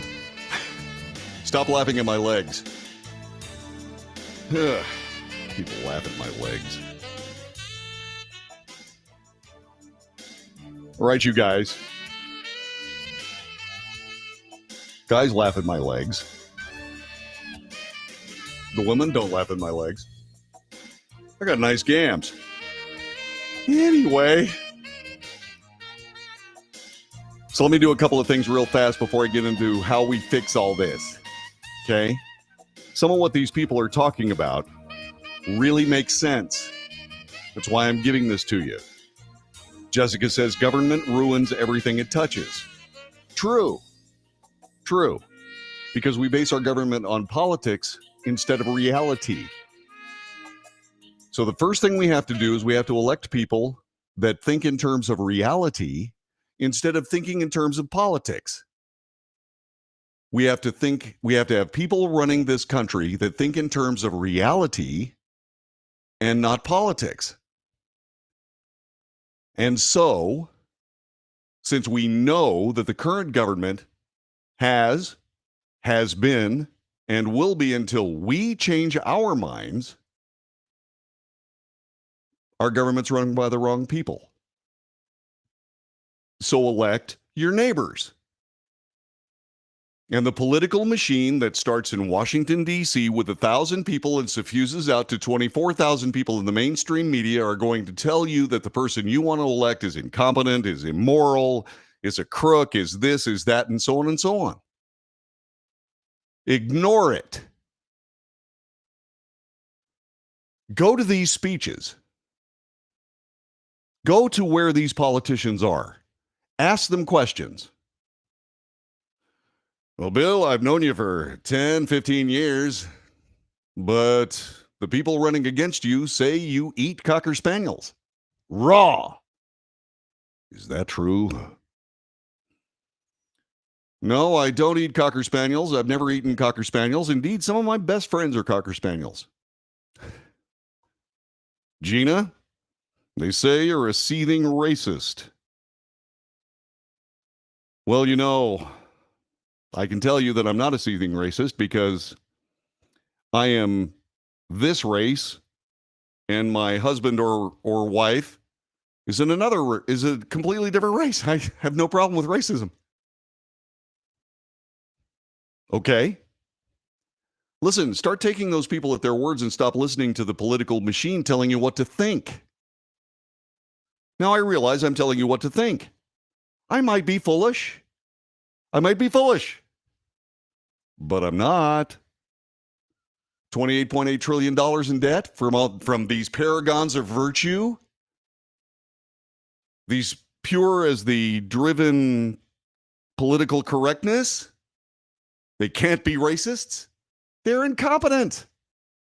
We see it every day. Stop electing them. That's how you break down a political machine. That's how you do it. Stop listening to these people and start going with your gut. Elect Bill. Elect Gina. Send them up there. They can't possibly do worse.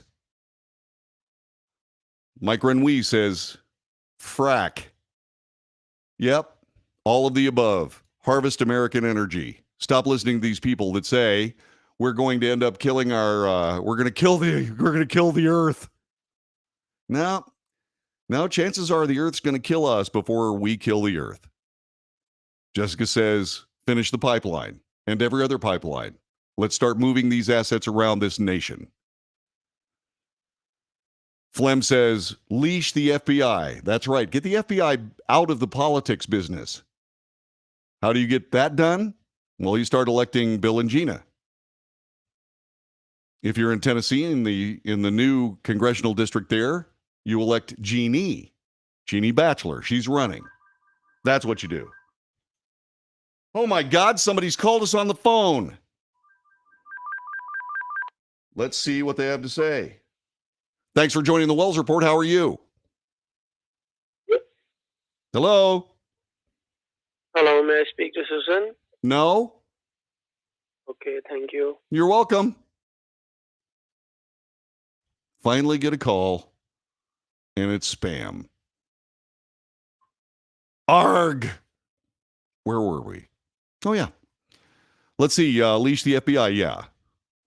Are you talking about student loans and government insurance? Uh-huh.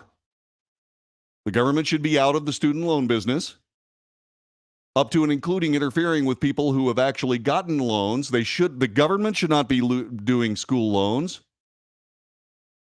That should be in the private sector so that we have competition, so that interest rates come down, so that kids don't get out of college after spending $100,000 and then have to pay for the next 20 years to get their college loans paid off. That's what happens when you create a system that's powered by the government. Okay? Yeah. Politics before reality. Yeah. If you keep trusting these politicians, we're going to have our own version of Chernobyl. It may not be a melting down nuclear reactor, but it'll be just as disastrous. Jessica says the life cycle of an empire: age of pioneers, age of conquest, age of commerce, age of affluence, age of intellect, age of decadence, age of decline. Which of those are we in right now? We should stop spending, cut politicians' salaries and security, stop spending money that we don't have and sending it to other countries. Reset all foreign aid to zero. Change starts in the home. If I want to develop my character, study first, practice second, not swim first, then scratch my head while I'm drowning because I never learned how to swim in the first place. That's right. Don't go to a government swim class. Everyone listening on Lakeside with 4 cats on the stringer so far. He means catfish. Thank you, Jeffrey. Keep doing it. So that shirt is red. It looks orange. It's red. Beautiful primary red. It does kind of look orange. By the way, I spent almost $600 on a new camera. It hasn't shown up yet. But wait until next week. I'm thinking it's going to show up. And I will look much better. Except, of course, it's only from a television standpoint. So you're going to start to see a lot of problems with my face. So you're just going to have to deal with it. Government rebates equal higher taxes. Yeah. $28.8 trillion in debt. That says it right there. What are the odds that the current president is going to empty the strategic oil reserves? Impossible. It can't be done. Too much oil in there. And by the way, remember, the Strategic Petroleum Reserve is there for this reason whatsoever, to keep oil prices high. Okay? But once again, it's just like, remember when I told you that the gold standard ignored wheat and energy and manufacturing and all the things that we do? Remember when I told you that? Emptying the strategic oil reserves only adds to inflation. That's all it does. See, what happened is that suddenly we had this influx of oil, or we are going to have this influx of oil from the Strategic Petroleum Reserve, but the prices are high right now. And so there will be more opportunity for people to process oil, but still get a high price for it. Yeah. Higher rebates, smaller tax returns. That's getting to what I'm about to tell you. Let's see. Gold and silver will only be useful if we have a total collapse. Yeah, that's going to be the last problem. You want to know what you should be stockpiling? Well, I'm not going to say that. Sick of hearing about electric cars and solar panels. People come knocking at my door, want to sell me frickin' solar panels. Yeah, just what you want to do. Solar panels are incrementally better than the ones we had in the 70s, but not much. Not much. I'm glad I renewed my electric plan, have locked in my price for 60 months. Hopefully we'll have some sanity again. Meanwhile, houses that cover their roof with panels look awful, like Borg assimilating the house. Change it from unobtainium to Einsteinium or Californium, and I'll buy a couple of grams. No, you won't. Let's see, how about we not tie school lunch programs to gender identity theory? Yes. Yvonne says, we think you're handsome, JD. See? Yeah. And what does Mike Renwee say? His brain is handsome. Well, yeah. Okay, now let's talk about what we need to do. Already talked about Social Security. Base it on government treasury bonds. They are extra political. In other words, they're outside the political realm. That way, if politicians screw up the economy, they screw up the good faith and credit of the United States. Those bonds will be paid. And if they're not paid, Government credit rating hurts. We spend more money on borrowing money, and it's a mess. So base Social Security. Stop basing it on just throwing money at a government that doesn't know when to stop spending, and put it into treasury bonds. They still get the money. They still get the money, but they have to pay it back. Social Security doesn't have to pay the money that you get back. They don't have to pay it. They don't have to pay it. And that's when I started talking about government control of health care. So if you've got a huge number, think about the number of people that actually pay the absolute limit to how much you can pay into Social Security. I've done that a few times in my life. If they own your health care and you have all this money in the fund and you're actually drawing from it, what if they suddenly just, gosh, you know what? We just don't have the ability to be able to give you the medicine you need to keep from losing your butt. They get to keep all the money. All you have to do is die.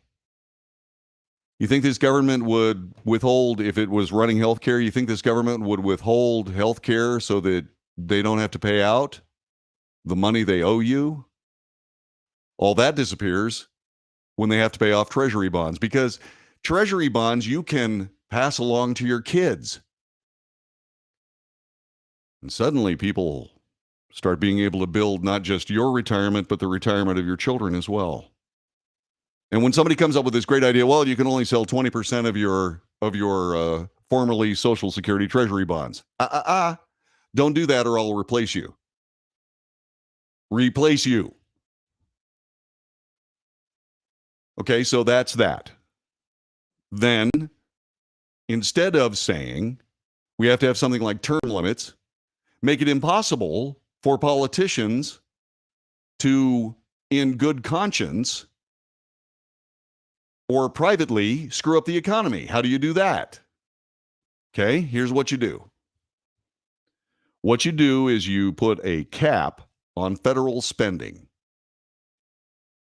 Right now, I'd say 15%. 15% of GDP. That way, if they harm GDP, they have less money to spend.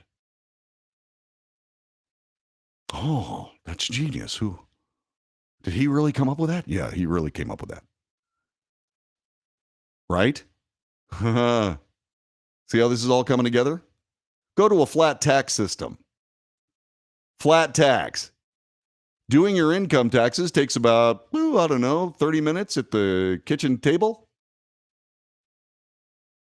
You just sit down there and you say, okay, I owe 15%. I paid 15%. You guys owe me $10,600. And the government sends it to you. Flat tax. And it is regressive, in case you're wondering. If you make less than, say, $200,000 a year, you're going to pay 12%. If you make less than $500,000 a year, but more than $200,001, you're going to pay 10%. If you make $500,000 a year down to did I say 500,000 already? Yeah. If you make $1 million down to 500,000, you're going to pay 9%. You make over $1 million a year, you're going to pay 8%. And then there's going to be a limit on how much money a single person can pay into federal income tax. That way it's all done. All done. You don't have to have this gigantic, horrifyingly terrible enforcement arm. It's real simple. You're supposed to pay 12% tax and you didn't pay it. You owe us this much. Pay your money. You're paying a half or a third of what you're paying now, and the government makes more money. Okay, so that takes care of the tax problem. And by the way, the highest rate of taxes should correlate with the spending cap of GDP. So the government is going to have to work on creating more GDP in order to have more money to spend. Are you with me so far?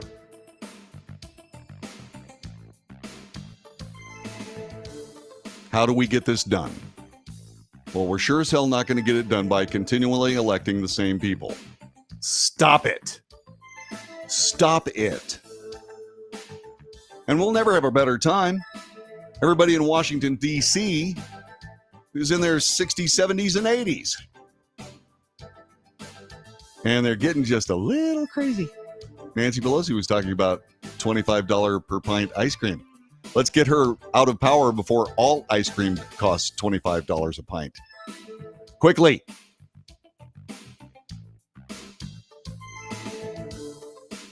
Now, those are some of the things that I think we ought to do. But we're not going to do it with people in power. We're going to have to think before we strike. This is the Wells Report.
I know what you're thinking. Did you hear him talk about economics? For a guy that can't add, he's really got a pretty good grip on what we need to do. He wants to take political power out of the hands of politicians, and a flat tax will hurt people on Social Security. No, it won't. Because remember when I said it was regressive? The instant that you get on Social Security, you don't pay income tax. Yeah. And start from age 50. Well, see, what we have to do is we have to get kids in. For those people, say, who turn 50, right? They'd be able to start they'd be able to start their Social Security with Treasury bonds as the basis for it. With a 10-year, they'd be able to convert all the money in their Social Security account to government Treasury bonds at a 1-for-1 basis, and they'd be 10-year bonds. Okay, be 10-year bonds. Now there might be a problem cashing them all out at once, so you got to be careful about that. But you get the idea. Okay. So you could opt in if you were older, but for those of us who are older, you're probably going to be stuck with the current system for a while, if not forever. Okay. I will pay income tax on my Social Security, which is stupid. People on Social Security shouldn't pay income tax. That's just another way to rip off an income tax you've already paid. That's double taxation. Well, Social Security contributions aren't a tax. Yeah. It's on your withholding statement, right? Yeah. FICA, which is one vowel away from reality. I'll let you figure out which one. Yeah, you shouldn't be paying income tax on Social Security. It's stupid. Okay, this is the Father's Day weekend. What should you get for your dad? Okay? There's this wonderful list on USA Today. It talks about Sony WH-1000 XM5 headphones. Yeah. And there's another set of headphones here. They say, for dads who love listening to music, Sennheiser Momentum True Wireless 3 headphones. Yeah, no. No, you want to get your dad a set of headphones? Get him these. Okay? Get them these. What are these? Glad you asked that question. These are Shokz, SHOKZ, wireless headphones. They're perfect. I wear them all the time. What's good about them? They're bone conduction. Okay? Bone conduction. You'll notice there's nothing that plugs into your ear. Yeah, the sound goes through your jawbone. They're really good at this. Okay? Get him a set of these. That way he can hear what's going on around him instead of these noise-canceling headphones.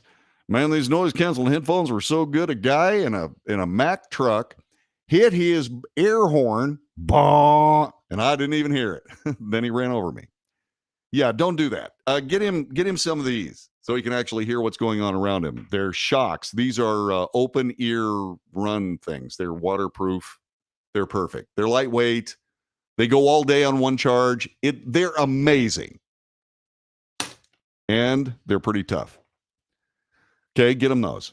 Let's see. A Nintendo Switch console, just what we need in America. More people playing video games. That's not what I would do. However, I would do this. Get him a new TV. I like LG products. They're really good.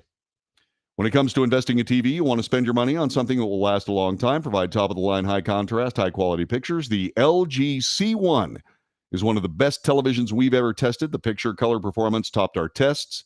The high volume of HDMI ports makes it perfect for gaming. Get him a new TV. An LG. That's what I'm going to do. I'm about to get a 70-inch. Put in my living room. By the way, that television we're talking about there is $1,500, so save your money.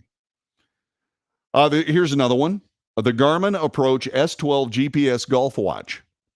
They're right here on your wrist, and you can get yardages and so on and so forth. If your dad's a golfer, get him one of those. Or get him one of those handheld rangefinders. I have one for the Texas State Guard. Okay, I have one for the Texas State Guard. They're magnificent. Okay, the Robot Roomba J7. Yeah. By the way, if you get a Roomba, keep something in mind. Every time it goes to recharge, it also downloads the floor plan of your house. Who does it download it to? I don't know. For the dad that wants a new hobby, the Canon EOS Rebel T7 DSLR. Everybody's got a phone.